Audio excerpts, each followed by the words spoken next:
Foi enterrado hoje em Piracicaba o corpo da mulher que foi esfaqueada pela filha na manhã de ontem depois de uma discussão. As netas da vítima, de 3 e 4 anos, viram como tudo aconteceu. O corpo da diarista Rosimeire Liberato, de 39 anos, foi enterrado no cemitério da Saudade. Parentes e amigos não conseguiam acreditar que uma briga entre mãe e filha poderia acabar assim. Eu nunca esperava que ia acontecer isso, nunca esperava. Até no domingo passado agora, a filha dela, que é minha neta, esteve em casa com as crianças, almoçou comigo. Estava uma maior alegria com mãe, quando foi agora ontem sobre isso daí. Segundo a polícia, Diná, de 24 anos, deu 2 facadas na mãe durante uma discussão. A jovem chegou a chamar o serviço de atendimento móvel de urgência, mas Rosimeire já estava sem vida. Diná teria dito à polícia que estava em casa descascando uma laranja quando a mãe chegou. Segundo ela, as duas discutiram e partiram para a agressão, quando Rosimeire caiu em cima da faca. Após a perícia verificar que havia mais de uma facada, ela então resolveu falar a verdade, ou pelo menos mudar os fatos, e dizer que ela realmente deu a primeira facada e uma segunda facada também, quando a mãe teria então mordido ela para se defender. Então, ela assumiu ter dado as 2 facadas na mãe. Ela informou que a mãe tem problemas, que elas costumam ter desentendimentos constantes. Segundo este homem, há cerca de 2 anos, Diná ameaçou o marido com uma faca. Desde o início, eles brigavam muito. Desde o começo já foi turbulento. Separação e voltava, separava. Eu já vi ameaças dela de esfaquear ele. Tanto que a minha preocupação era até com ele, né? Porque ela prometeu que se ele não ficasse com ela também poderia não ficar com ninguém também. As netas da vítima viram como tudo aconteceu. Elas foram levadas ao conselho tutelar e, em seguida, entregues ao pai. Minhas filhas são muito ligadas, então elas não vão acostumar, não vão aceitar ficar esse tempo sem a mãe. Vai ser duro. Um incêndio destruiu hoje de manhã uma indústria em Vinhedo. As chamas só foram controladas pelas equipes do Corpo de Bombeiros depois de 6 horas. Ninguém ficou ferido. O incêndio começou por volta das 4 horas da manhã. Cerca de 30 homens do Corpo de Bombeiros das cidades de Valinhos, Vinhedo, Itupeva e Jundiaí foram chamados para atender a ocorrência. A fumaça tomou conta do espaço. O galpão ficou totalmente destruído e uma perícia vai ser feita no local.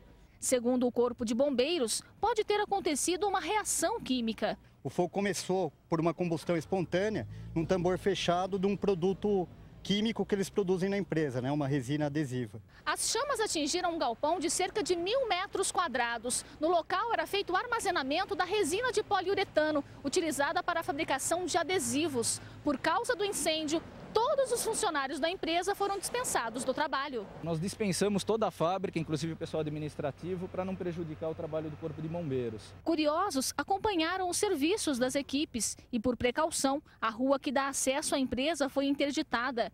Outras fábricas que ficam na mesma rua tiveram que interromper os trabalhos. Foi o caso do Francisco, que permaneceu sem expediente durante toda a manhã. De acordo com ele, a imagem assustou. Isso realmente é assustador, né? Porque a gente muitas vezes vê a fumaça assim, não dá para dimensionar o que está acontecendo no foco realmente de origem do incêndio. A altura do fogo atingiu a rede elétrica e deixou cerca de 20 empresas sem energia. Foram necessários aproximadamente 500 mil litros de água para conter as chamas. O fogo foi controlado depois de pelo menos 6 horas de trabalho.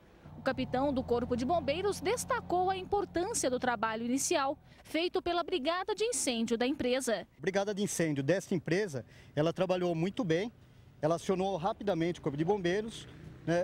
Quando nós chegamos, eles já estavam dando combate inicial, então isso tudo ajudou para que o incêndio não se propagasse para as demais áreas da edificação.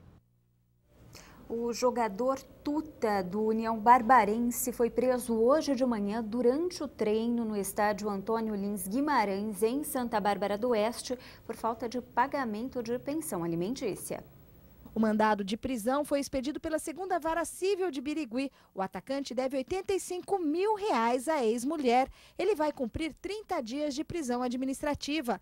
Tuta já passou por grandes times como Fluminense, Flamengo e Palmeiras. O jogador foi anunciado em dezembro do ano passado como reforço do União Barbarense para a disputa da Série A2 do Campeonato Paulista.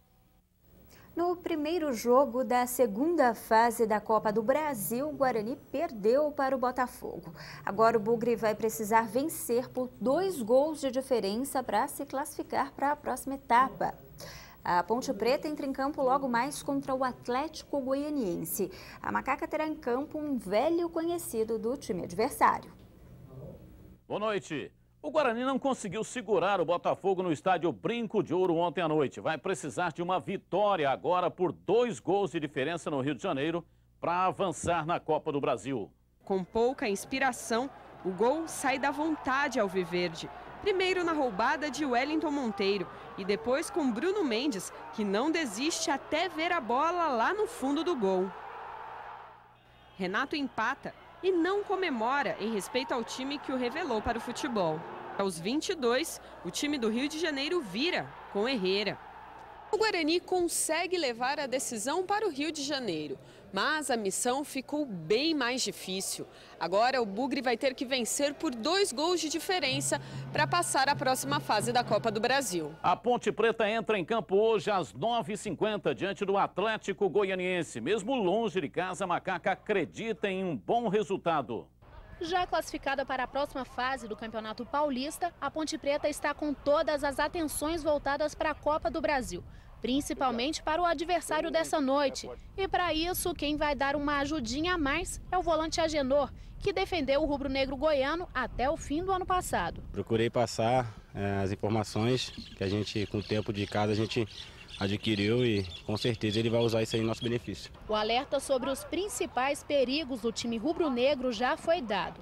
Mas ainda assim a Macaca não descarta a possibilidade de eliminar o adversário goiano logo nesse jogo no Serra Dourada. Futebol a gente sabe que acontece as coisas nos 90 minutos ali, a gente tem condições de eliminar o Atlético também, como o Atlético também tem de ir lá e fazer um grande jogo em Campinas. A gente sabe que são 2 equipes que estão muito niveladas. E estas foram as informações de hoje. Tem mais esporte aqui na tela da Band e amanhã, ao 12h30, no Jogo Aberto Regional.